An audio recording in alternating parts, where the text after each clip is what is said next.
앞으로 주변에서 더욱더 이런 일들을 많이 보실 겁니다. 죄를 짓지 말고 사는 게 맞지만은 억울하게도 내가 어쩔 수 없이 그런 일에 휘말리게 됐을 때 그때부터는 나랑 내 가족이 정말 힘들어지는 그런 세상이 오고 만 겁니다. 얼마 전에 AI 관련된 법, 로테크 기업이라고 하죠. 이런 로테크 기업들이 상당히 앞으로 잘 될 것 같다는 생각이 들었어요. 갑자기 이 생각이 왜 들었냐면은 얼마 전에 아는 형님이 사업을 번창하게 운영하시는 한 대표님을 저녁 자리에 모시고 오셨습니다. 그 자리에서 그 대표님이 이런 말씀을 하시는 거예요. 최근에 소송건들이 엮인 게 몇 개 있었는데 너무나도 시간이 오래 걸린다. 그리고 그냥 이거는 그분의 뇌피셜이지만은 이상하게 경찰분들이 예전보다 조금 더 까칠해지신 것 같다. 물론 그분만이 그렇게 느낀 걸 수도 있고 모든 경찰분들이 그렇다고 함부로 단언하기는 어렵습니다. 다만 그분과의 대화 이후에 집에 와서 곰곰이 생각해보니까 현 시점에 대한민국의 사업체계가 대다수의 국민들에게는 굉장히 힘들게 바뀌었다는 점이 제 후두부를 강타했습니다. 안타깝게도 현재 한국의 사법 시스템은 국민을 위한 게 아니라 몇몇 큰 분들을 감싸주려고 하는 방탄 시스템으로 바뀌어져 있습니다. 과거 이재명 대통령의 대장동 부동산 개발 사업이라든가 성남 FC 관련 돈 문제라든가 이때 검찰이 이재명 대통령을 조사하면서 이재명 대통령이 검찰이 날 괴롭힌다고 검찰 권한을 줄이는 계약을 밀어붙였었죠.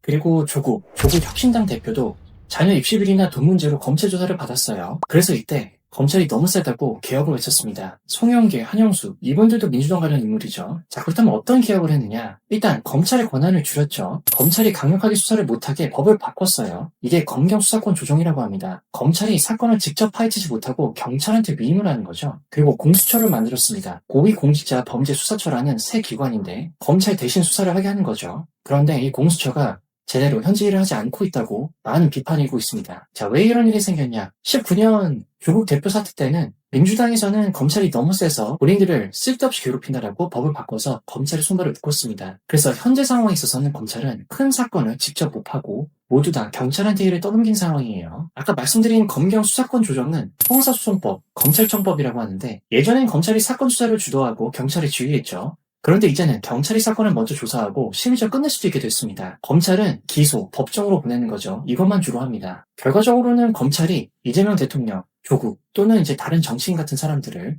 수사를 못하게 막으려는 도구라고 현재 많은 사람들이 보는 거죠. 자, 이렇게 되면은 검찰 감독이 약화가 되어서 검찰이 경찰을 감독할 힘이 줄어드는 거예요. 그래서 경찰이 사건을 마음대로 처리하다가 엉터리로 하는 경우가 굉장히 많아졌습니다. 경찰의 문제점은 검찰보다는 법을 모른다라는 거죠. 헷갈릴 수밖에 없습니다. 법 공부는 검찰이 참 잘했는데 이제 경찰분들이 그걸 해야 되니까 엉망이 될 수밖에 없는 거죠. 그리고 검찰의 역할이 축소되다 보니 경찰의 업무량이 많이 늘어나다 보니까 베테랑 경찰분들은 일선에서 많이들 떠나셨습니다. 결국 신입인 순경분들이 큰 사건을 맡고 있는 상황이고 어쩔 수 없이 이러한 상황에서 큰 사건을 다루니까 실수가 많을 수밖에 없는 거죠. 그리고 경찰이 너무 많은 권한을 잡게 되니까 일부 소수의 나쁜 경찰들이 사건을 덮어줄게, 돈을 주면 이렇게 뇌물을 받을 가능성이 굉장히 높아졌습니다. 국민은 경찰이 엉터리 수사해서 사건이 안 풀리고 답답한 마음에 사건을 해결하기 위해 변호사를 또 따로 고용을 해야 되니까 돈을 더 내게 되는 거죠. 결국 국민만 고생인 겁니다. 심지어 어떤 경찰분들은 내가 검찰이고 판사다 이렇게 말씀하신 분들도 있어요. 뇌물을 받고 사건을 덮는 일이 수면 위에 드러나서 그렇지 않지 상당히 많이 일어난다고 합니다. 특히나 신입 순경분들이 이런 큰 사건을 다루다 보니까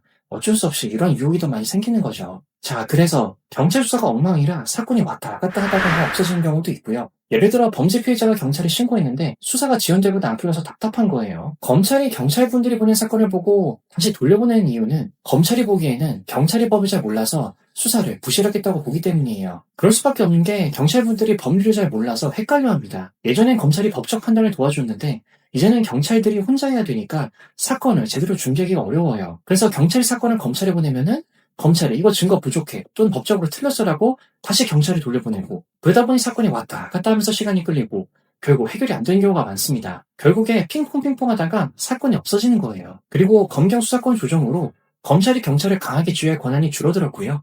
그래서 경찰이 엉터리 수사를 해도 검찰이 고치라고만 할 뿐 직접 손대기가 어렵습니다. 현재 미제 사건이 2배로 늘었다고 합니다. 사건이 해결이 안 되니까 국민들만 피해를 보는 거죠. 공수처법은 정치인이나 고위 공무원 이런 분들의 비리를 조사하는 새 기관이에요. 검찰이 하던 일을 공수처가 가져간 거죠. 근데 문제는 이 공수처가 일을 제대로 하지 못한다는 겁니다. 그래서 검찰 역할이 더 줄어든 거죠. 공수처가 왜 제대로 일을 안 한다고 비판을 받느냐면 일단 성과가 부족합니다. 21년에 문을 열었는데 22년 3월부터 25년까지 약 6천 건의 사건을 접수했지만은 실제로 법정에 보낸 사건이 고작 4건밖에 안 돼요. 0.08%입니다.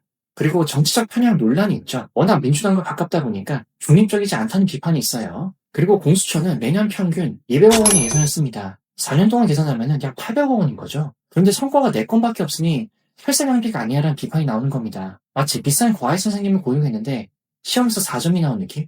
현재 상황을 이루다 보니 결국에는 롯테크 AI가 수혜를 받을 수밖에 없다라는 결론에 이르게 되었고요. 이러한 정치적 변화가 롯테크 AI 산업에 어떻게 연결이 되냐면은 사법부의 디지털화가 가속이 될 수 있습니다. AI 기반 판결 예측이라든가 문서 자동화, 사법 시스템 효율성을 높이는 데 필수적인 거죠. 그리고 애초에 허위 정보를 감지하고 규제하는 AI 기술, 이런 것들이 더 발달이 될 것 같고요. 특히 데이터 처리나 감정 분석까지 할 수 있는 이런 롯테크 AI 기업이라면 상당히 효율적이겠죠. 근본 여당의 정책과 그리고 사법부의 변화로 롯테크 산업 중에는 좋은 기회가 온 반면에 이러한 변화로 인해 고통받고 힘들어하는 쪽은 일반 국민이 되어버렸습니다.